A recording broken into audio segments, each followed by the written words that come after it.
అందరికీ నమస్కారం. పోతన చరిత్రము అనగానే మనకు మనసులో స్ఫురించేది వానమామలై వరదాచార్ల గారి రూపం.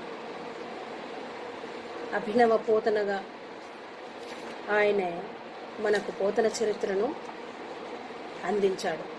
పోతనను ఆదర్శంగా చేసుకొని పరమ భక్తుడైనటువంటి పోతనను గురించి పోతన చరిత్రను రచించి తన జీవితాన్ని పోతన జీవిత మార్గంలో నడిపించి అందరికీ ఆదర్శప్రాయుడయ్యారు వానమామలై వరదాచార్ల వారు. వానమామలై అనేది వీరి పూర్వుల్లో ఒకరైన నారాయణప్ప గారి నుండి పరంపరంగా వచ్చినటువంటిది. అసలు వీరి ఇంటి పేరు వాసాల మర్రివారు.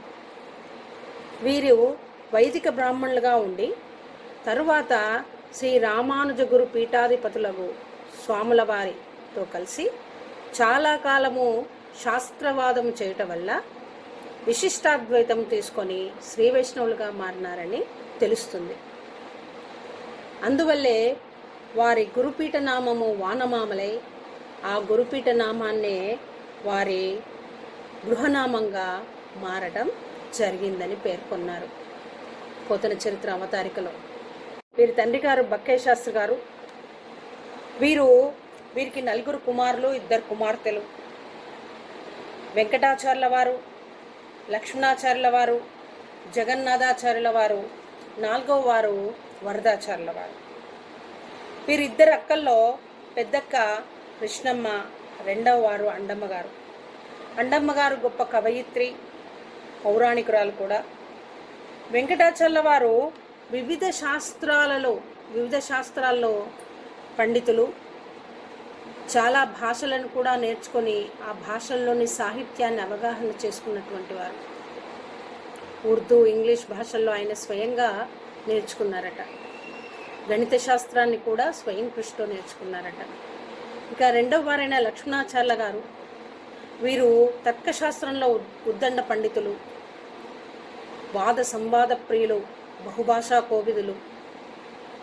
భక్తి తత్వము, స్తుతి త్రియ, విరహ ప్రేమ, ఆత్మసౌఖ్యము, ప్రకృతి రాగము, ప్రణయాభిజ్ఞానము అను ఖండకావ్యాలను రచించారు. అంతేకాదు సతీ అనసూయ, తిక్కన చరిత్రము అనే మహాకావ్యాలను కూడా రాశారు. సతీ సంజీవని, రామాశ్వమేధము, ఆముక్తమాలేద నాటకాలను, సంస్కృతి అనే నవలను, లౌకిక శిక్ష అను సూత్ర గ్రంథంను, తర్వాత రామాయణకే భక్త్ అనే ఖండకావ్యాన్ని, అరవ భాష గ్రంథాలను, కోయ భాష లిపిని కూడా సృష్టించారట. ఈ విషయం ఎక్కువగా ప్రచారం కాకపోవడం వల్ల ఇది ఎవరికీ తెలియదు. గిడుగువారు సవర భాషకు ఎంతైతే సేవ చేశారో మన లక్ష్మణాచార్యుల వారు కోయ భాషకు అంత సేవ చేశారనటంలో అతిశయోక్తి లేదని తెలుస్తుంది. వందల కొద్ది పద్యాలను సేకరించి రైతు రామాయణాన్ని రచించారు. తర్వాత కార్పాస లక్ష్మి అనే వైష్ణవ భక్తుని కథను నాటకంగా రచించారు. 1934లో అది గోల్కొండ కవుల సంచికలో ఒక పద్యం దాని నుండి ప్రచురించడం జరిగిందనమాట. ఈ విధంగా ఆచార్యుల వారి కుటుంబం సాహిత్యపరంగా వైష్ణవ సాంప్రదాయ సంస్కృతిని కలిగి సమాజంలో ఒక బాధ్యతాయుతమైనటువంటి గౌరవాన్ని దక్కించుకున్నదని తెలియవస్తుంది. వరదాచార్యుల వారికి వంశపారంపర్యంగా వచ్చిన సాహిత్యాభిరుచి వల్ల వారు సంస్కృత పంచకావ్యాలతో పాటు శాకుంతలాది నాటకాలు, భారత రామాయణాలు, వసు మను చరిత్రలు చదివి ఆయా కవుల కవిత్వాన్ని అవగాహన చేసుకున్నారన్నమాట. వీరికి మొదటి నుంచి లలిత కళలంటే చాలా ఇష్టం కాబట్టి తబలా, హార్మోనియం, మృదంగం కూడా నేర్చుకున్నారట. నాటక ప్రదర్శనలు కూడా ఇచ్చి ప్రశంసలు అందుకున్నారట. వీరికి బడి కంటే ఆటలు, పాటలు అంటే చాలా ఇష్టమట. వీరి చిన్ననాటి స్నేహితులు పల్లా దుర్గయ్య గారు, కాళోజీ నారాయణరావు గారు. వీరన్నగారు బలవంతంగా బడిలో చేర్పిస్తే 4వ తరగతి వరకు చదివి తర్వాత వాళ్ళ బావగారి ఇంటి వద్ద 5-6 తరగతులు చదివి మిడిల్ పరీక్ష పాస్ అయ్యారట. కానీ మెమోను పోడగొట్టుకోవడం జరిగింది. బడికి వెళ్ళి చదివితేనే చదువు వస్తుందనే ఆలోచనకు భిన్నంగా పట్టుదల ఉండాలే కానీ దేన్నైనా ఎక్కడైనా చదువుకొని గొప్పవారిగా పేరు తెచ్చుకోవచ్చు అని చెప్పుకొనుటకు ఆచార్ల వారి విద్యాభ్యాసం ఉదాహరణగా చెప్పుకోవచ్చు. తర్వాత ఇక ఉద్యోగానికి వస్తే వీరికి వివాహమైన తర్వాత చెన్నూరులో స్థిర నివాసాన్ని ఏర్పాటు చేసుకున్నారు. అక్కడ భీమవరంలో నరహరి నరసింహారెడ్డి గారి వంశ విద్వాంసులుగా ఉండి నరసింహారెడ్డి గారి 2 కూతుళ్లకు ట్యూషన్ చెప్పేవారట. తర్వాత మందమరిలో ప్రైవేట్ పాఠశాలలో టీచర్గా పనిచేశారు.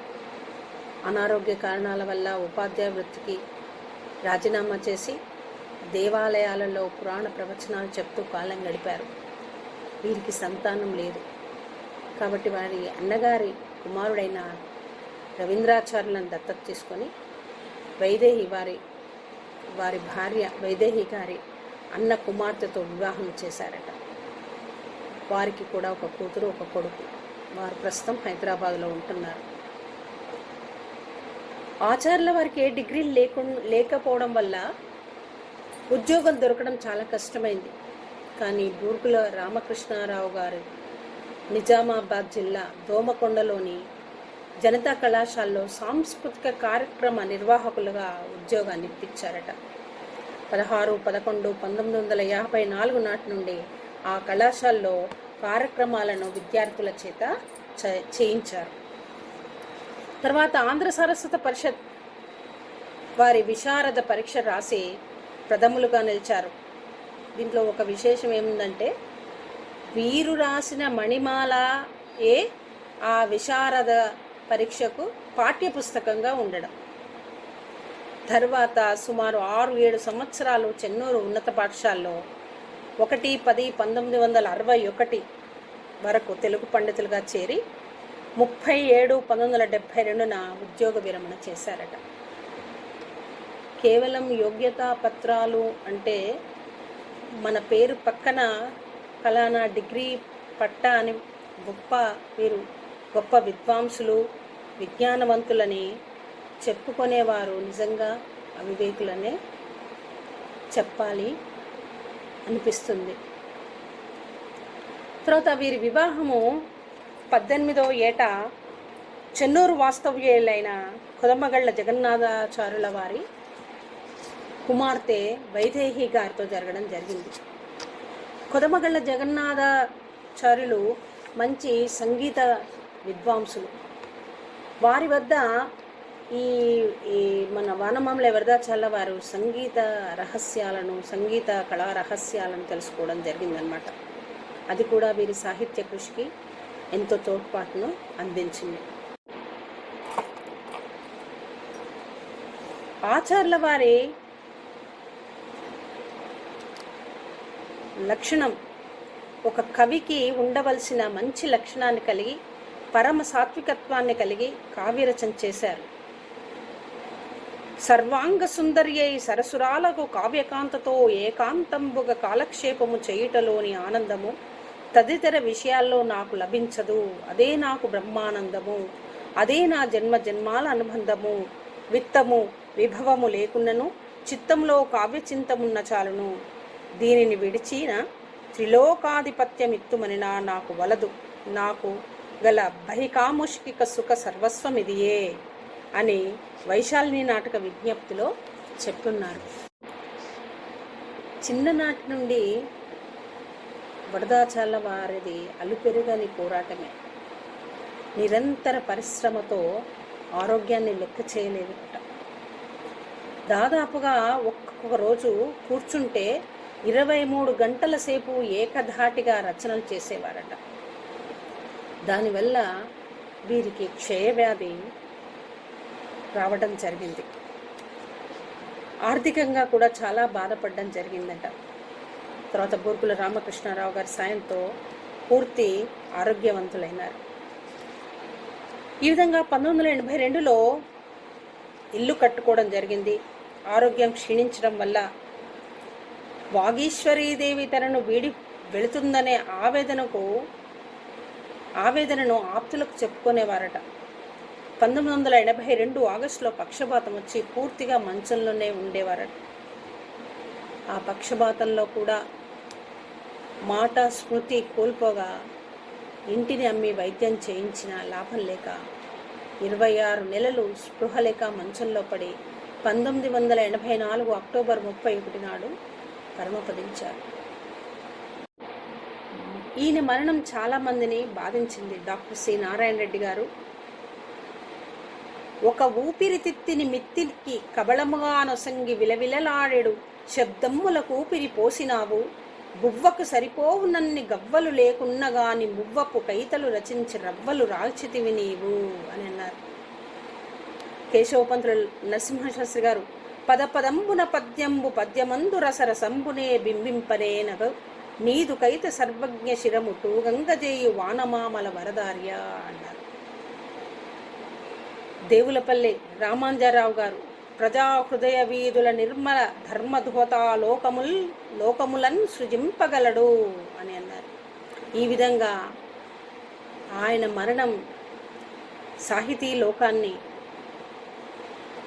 చాలా బాధ పెట్టింది. ఈ పై మాటల్లోని యథార్థాన్ని గుర్తించే కవులందరూ కూడా తమ మరణ సంతాపాన్ని తెలియజేశారు. ఆయనను చూడలేని, ఆయన పద్యాలను ఆయన కంఠం ద్వారా వినలేని మన వంటి అభాగ్యులకే కాదు, సర్వజనుల సాహితీ హృదయాల్లో ఎనలేని పూజ్యభావాన్ని పొంది ఉన్నారు వానమామలై వరదాచార్యులు. నమస్కారం.